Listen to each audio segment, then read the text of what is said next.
आणि आपल्याला खायला बरं वाटतं, आपलं आणि त्याचं शरीर एकच आहे. मग पुढचा विषय असा, तो जो शिकारी होता महाराज, त्याचा तो व्यवसाय होता काय, रोज शिकार करायची, अरण्यामध्ये जायचं, हरणाची शिकार करायची, वाघाची शिकार करायची आणि तो मांस विकायचं आणि मग आपलं कर्ज फेडायचं, असा त्याचा व्यवसाय होता.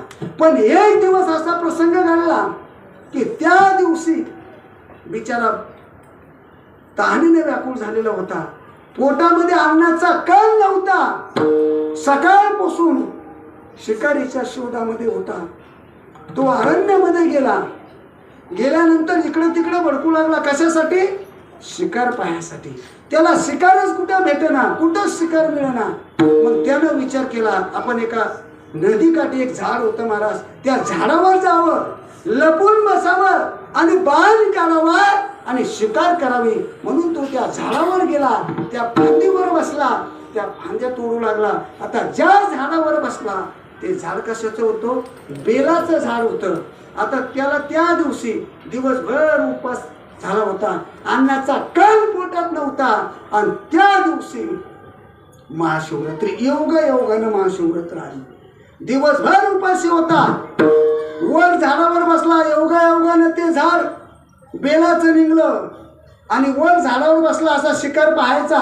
मला त्याच्या फांद्या यायच्या, डोळ्याच्या समोर फांद्या यायच्या, त्यानं त्या फांद्याचे पानं तोडायचे आणि खाली टाकायचे. आणि योगानं त्या झाडाच्या खाली महादेवाची पिंड होती महाराज, आणि ते पानं महादेवाच्या पिंडीवरती पडायचे.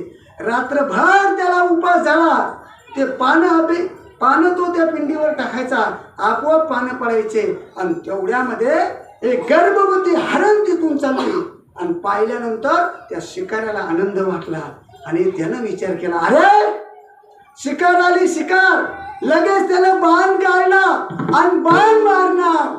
तेवढ्या त्या हरणीनं पाहिलं आणि हरणीला वाचा फुटली आणि हरीण बोलायला लागली, अरे शिकारी दादा, तू आमची शिकार करणार बरोबर आहे, पण तू एका जीवाबरोबर 2 जीवाचा वध करणार.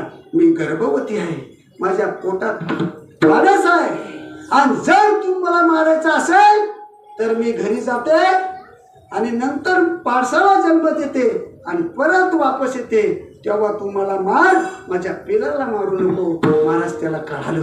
बघा, ते हरण सोडून दिले, ते गर्भवती हरण सोडून दिली. त्याच्यानंतर परत महाराज एक हरण तिथून पळत चाललं. त्यानं पाहिलं, त्यानं बाण काढणार आणि शिकार करणार.